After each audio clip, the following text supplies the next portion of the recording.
নমস্কার বন্ধুরা, বাংলার খাওয়া দাওয়া চ্যানেলে সবাইকে স্বাগত জানিয়ে শুরু করছি আজকের রেসিপি। আমি শেফ বিভাস। আজ চলে এসেছি সম্পূর্ণ নিরামিষ দই বেগুনের রেসিপি নিয়ে। যে কোনো নিরামিষ দিনে আপনারা খুব সহজেই এই নিরামিষ দই বেগুন তৈরি করে নিতে পারেন।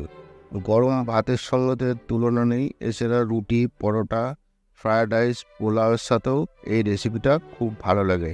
আসল দেখে নেওয়া যাক আমার আজকের রেসিপি দই বেগুন। একদম ঘরোয়া পদ্ধতিতে সামান্য উপকরণে এবং অতি সহজে আপনারা বাড়িতে এই রেসিপিটা বানিয়ে ফেলতে পারবেন এবং আশা করছি আপনাদের অবশ্যই ভালো লাগবে এই রেসিপিটি।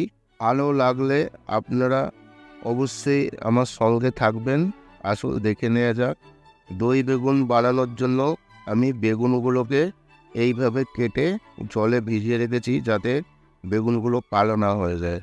এবার বেগুনগুলোকে আমি একটা পাত্রে নিয়ে নিলাম। এর মধ্যে সামান্য পরিমাণে হলুদ এবং সামান্য পরিমাণে আমি লবণ দেব। এরপর সব একসাথে মাখিয়ে নেব ভালোভাবে। বেগুনগুলোর গায়ে যেন লবণ সব মাখানো হয়ে যায়। আমি একটা একটা করে সব ভালোভাবে মাখিয়ে নেব। মাখানো হয়ে গেছে। এরপরে আমি একটা বাটিতে 1 চা চামচ ধনে গুঁড়ো, 1 চা চামচ জিরে গুঁড়ো এবং 1/2 চা চামচ হলুদ গুঁড়ো এবং কাশ্মীরি চিলি আমি 1 চা চামচ দিলাম। এরপর অল্প পরিমাণে জল দিয়ে আমি মশলাগুলোকে সব একসাথে মিশিয়ে নেব।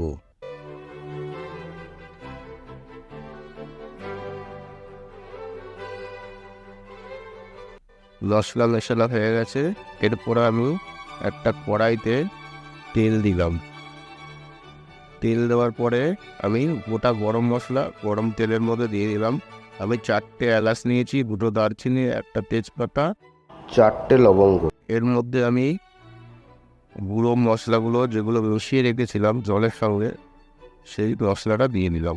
এবারে আমি মশলাটাকে বসাবো 2 থেকে 3 মিনিট লো ফ্লেমে, বেশি না, অল্প আছে আমি মশলাটাকে কষিয়ে নেব।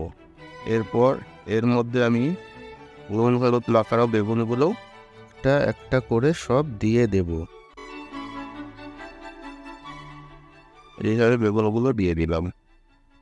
বেগুনগুলো দিয়ে আমি সেই মশলাটার সঙ্গে বেগুনগুলোকে একটু কষিয়ে নেব এবং যতটা পরিমাণ লবণ দরকার স্বাদ অনুযায়ী আমি এর মধ্যে লবণ দিয়ে দিলাম। দিয়ে আমিও আর একবার কষিয়ে নিচ্ছি।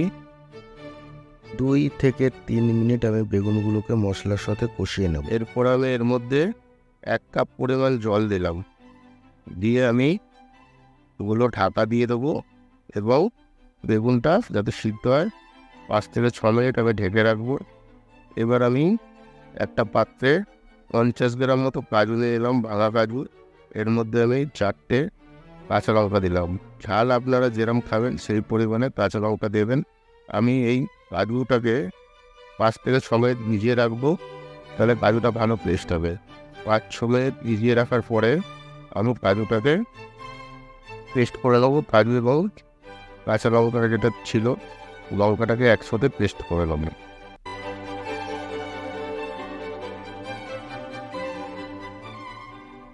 কাজু পেস্ট হয়ে গেল। এরপর আমি এর মধ্যে দই দেবো 2 টেবিল চামচ।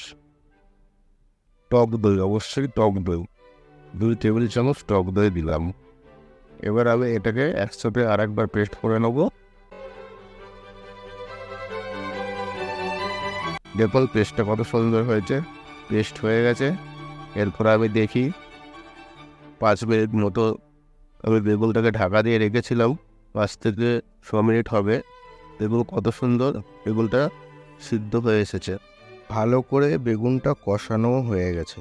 এরপরে আমি মধ্যে দিয়ে দেবো কাঁচা লঙ্কা, কাজু আর দইয়ের পেস্ট দিয়ে দিলাম।